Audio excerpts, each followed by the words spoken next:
Bienvenidos al mejor canal de historias paranormales. Seré su guía en este intrigante viaje. ¿Listos para sumergirse en lo inexplicable? Comencemos con nuestra historia de hoy. Nuestra primera historia de hoy, el perro del cementerio de Lima. Nunca pensé que un trabajo de vigilante nocturno en un cementerio de Lima me llevaría a descubrir secretos tan oscuros. Mi nombre es Carlos, y esta es la historia de cómo un perro callejero me ayudó a desenmascarar a un asesino, incluso después de su muerte. Todo comenzó hace unos meses, cuando conseguí el trabajo en el cementerio Presbítero Maestro. Necesitaba el dinero y, aunque la idea de pasar las noches rodeado de tumbas no me entusiasmaba, me dije a mí mismo que sería pan comido. Solo tenía que caminar, vigilar y asegurarme de que nadie entrara a robar o profanar las tumbas. Las primeras noches fueron tranquilas, aunque debo admitir que el silencio y la oscuridad me ponían los pelos de punta. El cementerio era enorme, con mausoleos antiguos y lápidas que se perdían en la distancia. La luz de la luna proyectaba sombras extrañas entre las tumbas, y a veces me parecía ver movimiento por el rabillo del ojo. Fue en mi segunda semana cuando lo vi por primera vez, un perro flaco y de pelaje oscuro que me observaba desde lejos. Al principio pensé en ahuyentarlo, pero algo en su mirada me detuvo. No parecía agresivo, solo curioso. Con el paso de los días, el perro comenzó a seguirme durante mis rondas. Lo llamé Sombra, por su color y porque aparecía y desaparecía como una. Me acostumbré a su presencia. De alguna manera, me hacía sentir menos solo en ese lugar tan lúgubre. Una noche, cerca de la medianoche, Sombra empezó a actuar de forma extraña. Estábamos pasando cerca de una zona de tumbas recientes cuando de repente se detuvo. Su pelo se erizó y comenzó a gruñir, mirando fijamente hacia una tumba en particular. Me acerqué con cautela, iluminando con mi linterna. Era una lápida sencilla, con el nombre Ricardo Mendoza y una fecha de defunción de hacía apenas un mes. No parecía haber nada fuera de lo común, pero Sombra seguía gruñendo. De repente sentí un frío intenso, como si alguien hubiera abierto una nevera gigante justo a mi lado. El aire se volvió pesado y difícil de respirar. Tuve la horrible sensación de que alguien o algo me observaba con una mirada llena de odio. Quise salir corriendo, pero mis piernas no respondían. Sombra se puso frente a mí, como protegiéndome, y siguió gruñendo hacia la tumba. Poco a poco, esa sensación de maldad fue disminuyendo hasta desaparecer. Cuando por fin pude moverme, me alejé de allí lo más rápido que pude, con Sombra pegado a mis talones. Pasé el resto de la noche en la caseta de vigilancia, tratando de convencerme de que todo había sido producto de mi imaginación. Pero al día siguiente, la curiosidad pudo más que el miedo. Aproveché la luz del día para investigar esa tumba. No encontré nada extraño a simple vista, pero cuando estaba por irme, Sombra comenzó a escarbar en un costado de la lápida. «¡Para, Sombra!», le grité, temiendo que alguien nos viera. Pero entonces vi algo que sobresalía de la tierra. Era la esquina de lo que parecía ser un cuaderno. Con el corazón latiendo a 1000 por hora, lo saqué. Era un diario, manchado de tierra y con las páginas arrugadas por la humedad. Lo abrí y comencé a leer. Lo que encontré en esas páginas me heló la sangre. Era el diario personal de Ricardo Mendoza, el hombre enterrado allí. Página tras página, describía con lujo de detalles una serie de asesinatos que había cometido a lo largo de años. Mujeres jóvenes, todas ellas desaparecidas sin dejar rastro.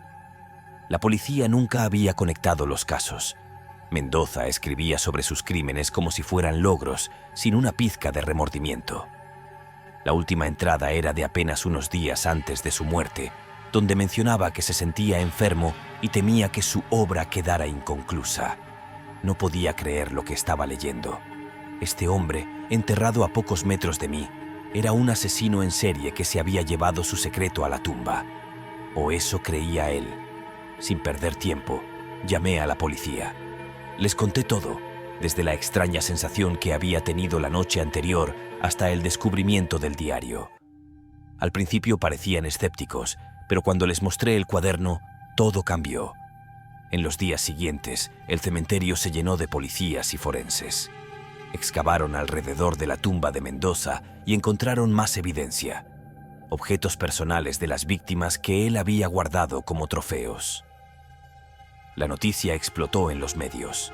Familias que llevaban años buscando a sus seres queridos por fin tuvieron respuestas, aunque fueran dolorosas. Me llamaron para dar declaraciones, me trataron como una especie de héroe. Pero yo sabía que el verdadero héroe era Sombra. Hablando de Sombra, ¿saben qué es lo más extraño? Después de que todo salió a la luz, nunca más lo volví a ver. Era como si su misión hubiera terminado. A veces me pregunto si realmente fue un perro común y corriente o si fue algo más, tal vez un espíritu enviado para hacer justicia. Han pasado varios meses desde entonces. Sigo trabajando en el cementerio, pero ahora todo se siente diferente. Ya no le temo a la oscuridad ni al silencio. He aprendido que a veces los muertos tienen historias que contar y que a veces necesitan un poco de ayuda para hacerlo. Cada noche, cuando hago mis rondas, paso por la tumba de Mendoza. Ya no siento esa presencia maligna. Es como si al revelar su secreto hubiéramos liberado algo. Y aunque Sombra ya no está, siento que de alguna manera sigue cuidándome. Esta experiencia me enseñó que hay cosas en este mundo que no podemos explicar, que la línea entre la vida y la muerte, entre lo natural y lo sobrenatural, es más delgada de lo que creemos. Pero también aprendí que la verdad, por oscura que sea, siempre encuentra una forma de salir a la luz. Así que si alguna vez visitan el cementerio Presbítero Maestro en Lima y ven a un perro negro merodeando entre las tumbas, no lo ahuyenten. Quizás esté ahí por una razón, guiando a alguien hacia una verdad oculta. Y si sienten un escalofrío repentino o la sensación de que alguien los observa, no se asusten. Podría ser solo el viento, o podría ser que algunos secretos aún están esperando ser descubiertos. Seguimos con nuestro segundo relato, El héroe de la tormenta en San Juan. Nunca fui una persona supersticiosa. Creía en lo que podía ver y tocar, en lo que la ciencia podía explicar. Pero todo eso cambió una noche de tormenta en San Juan, Puerto Rico. Mi nombre es Isabela, y esta es la historia de cómo mi perro Max me salvó la vida y me hizo creer en los ángeles guardianes. Vivía en una casita en las afueras de San Juan. No era nada lujoso, pero era mi hogar. Lo compartía con Max, un labrador dorado que había adoptado hacía 5 años. Max era mi compañero fiel, siempre a mi lado en las buenas y en las malas. Aquella noche de julio, el cielo estaba oscuro como boca de lobo. Las noticias habían anunciado una tormenta fuerte, pero nadie esperaba lo que estaba por venir. Yo estaba tranquila en casa, preparando la cena mientras escuchaba música. Max estaba echado en su cama, como siempre. Los primeros truenos empezaron alrededor de las 8 de la noche. Eran fuertes, hacían vibrar las ventanas. La lluvia caía como si alguien hubiera abierto una llave en el cielo. Los relámpagos iluminaban toda la casa cada pocos segundos. Fue entonces cuando noté que Max estaba actuando raro. Se había levantado y caminaba de un lado a otro, inquieto. Pensé que era por la tormenta. A muchos perros les asustan los truenos. Pero esto era diferente. Max no parecía asustado, sino ansioso. «¿Qué pasa, amigo?», le pregunté acercándome para acariciarlo. Pero en lugar de calmarse con mis caricias como siempre hacía, Max comenzó a ladrar. No eran sus ladridos normales de juego o cuando alguien tocaba la puerta.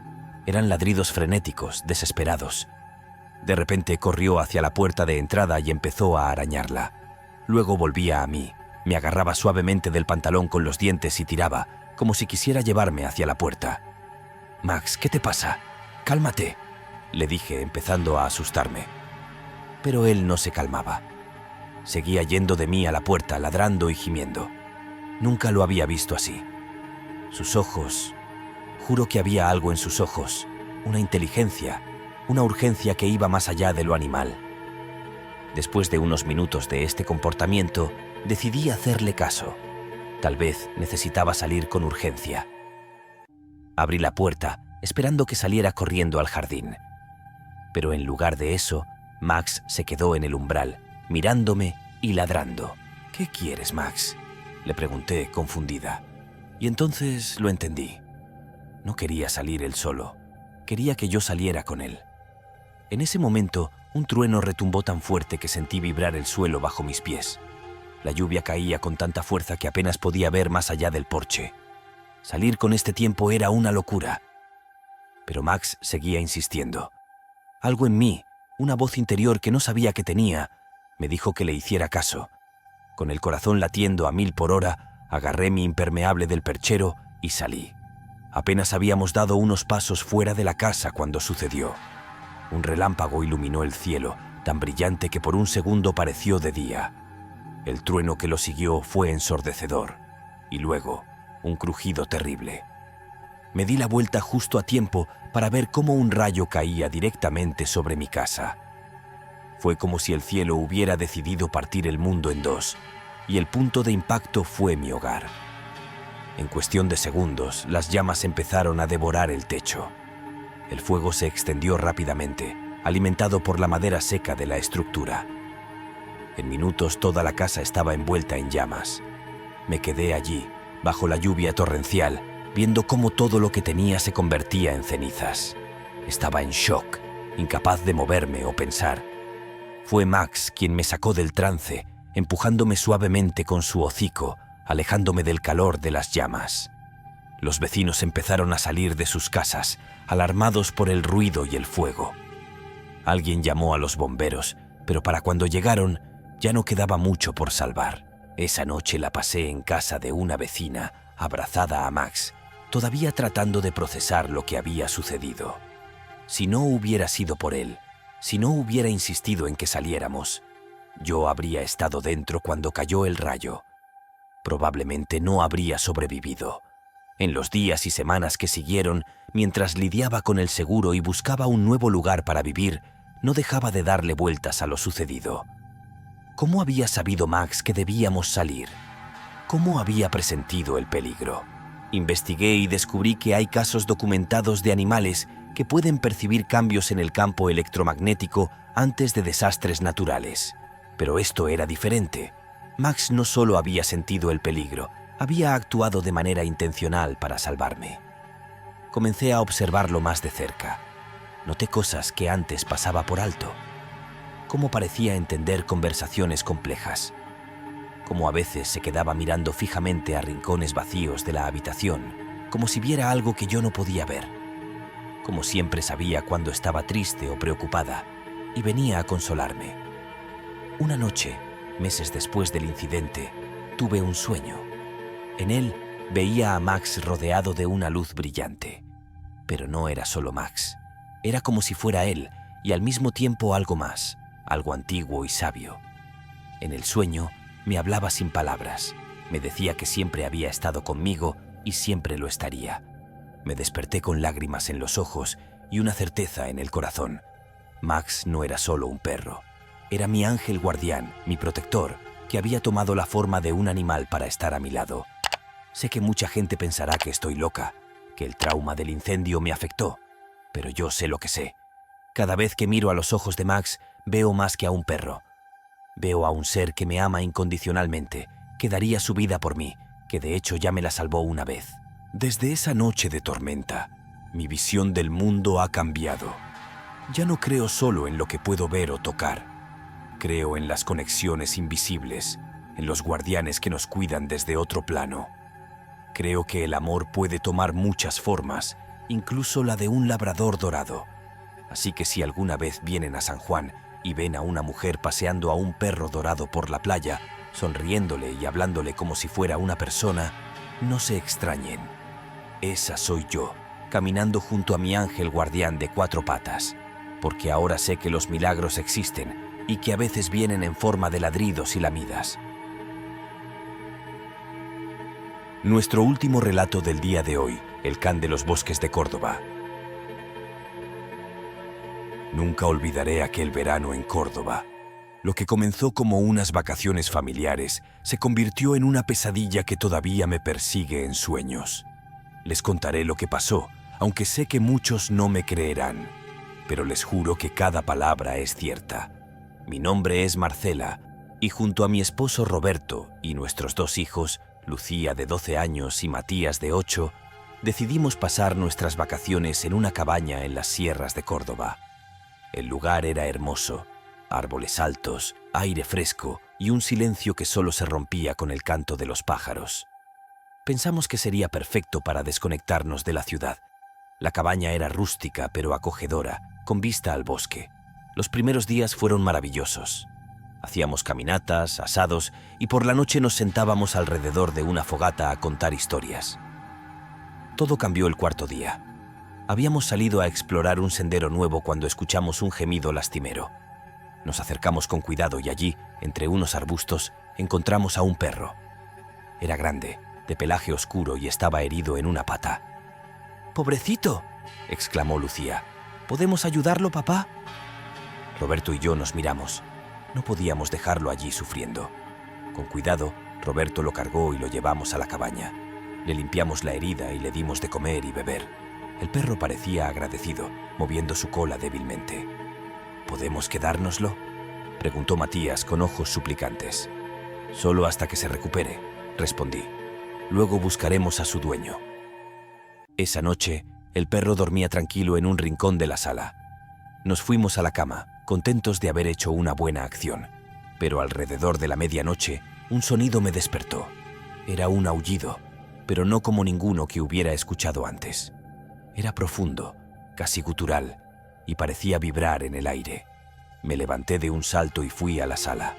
Lo que vi me heló la sangre. El perro estaba de pie en el centro de la habitación, pero algo en él había cambiado. Su cuerpo parecía más grande, más oscuro, y sus ojos brillaban con un fulgor rojizo que no era natural. «¿Roberto?», llamé con voz temblorosa. Mi esposo llegó a mi lado y se quedó paralizado al ver al animal. El perro nos miraba fijamente, sin parpadear. De repente, abrió el hocico y de él salió otro de esos aullidos infernales. Los niños se despertaron gritando. Cuando Lucía y Matías aparecieron en la sala, el perro giró su cabeza hacia ellos de una manera que no parecía posible para un animal normal. Vi terror en los ojos de mis hijos. «¡Atrás!», gritó Roberto, poniéndose delante de nosotros. El perro gruñó, un sonido que parecía venir de las profundidades de la tierra. Dio un paso hacia nosotros y juro que vi cómo sus patas se hundían en el piso de madera, como si fueran garras. De pronto, las luces comenzaron a parpadear. El aire se volvió frío, tan frío que podía ver nuestro aliento. Y entonces, el perro habló. Sí, habló. Con una voz que sonaba como 1000 voces juntas, áspera y antigua. «Por fin», dijo. «Almas frescas», grité. Roberto agarró a los niños y corrimos hacia la puerta. Pero estaba trabada. Golpeamos las ventanas, pero era como si una fuerza invisible las mantuviera cerradas. El perro, o lo que fuera esa cosa, se acercaba lentamente. Su cuerpo parecía cambiar, volverse más grande, más deforme. Ya no parecía un perro, sino una criatura salida de las peores pesadillas. «Siglos», gruñó la criatura. «Siglos atrapado en este bosque maldito, esperando a que algún tonto me liberara». Estábamos acorralados. Abracé a mis hijos, que lloraban aterrorizados. Roberto buscaba frenéticamente algo para defendernos. Fue entonces cuando vi el crucifijo. Estaba colgado en la pared, casi oculto por un cuadro. Sin pensarlo, lo arranqué y lo sostuve frente a la criatura. El efecto fue inmediato. La cosa que había sido un perro aulló de dolor y retrocedió. Las luces dejaron de parpadear y sentí que la presión en el aire disminuía. «¡Fuera de aquí!», grité con una voz que no parecía la mía. «¡Vuelve al infierno del que saliste!». La criatura rugió, un sonido lleno de furia y frustración, pero siguió retrocediendo. Vi cómo su forma cambiaba nuevamente, encogiéndose, volviendo a ser el perro que habíamos encontrado. Con un último aullido que sacudió las paredes de la cabaña, la criatura se desvaneció en el aire, como humo negro que se disipa. Nos quedamos allí, temblando y abrazados, por lo que pareció una eternidad. Cuando por fin pudimos movernos, agarramos nuestras cosas y salimos corriendo de la cabaña. Condujimos toda la noche, alejándonos lo más posible de aquel lugar maldito. Días después, cuando por fin nos atrevimos a hablar de lo sucedido, investigamos sobre la zona.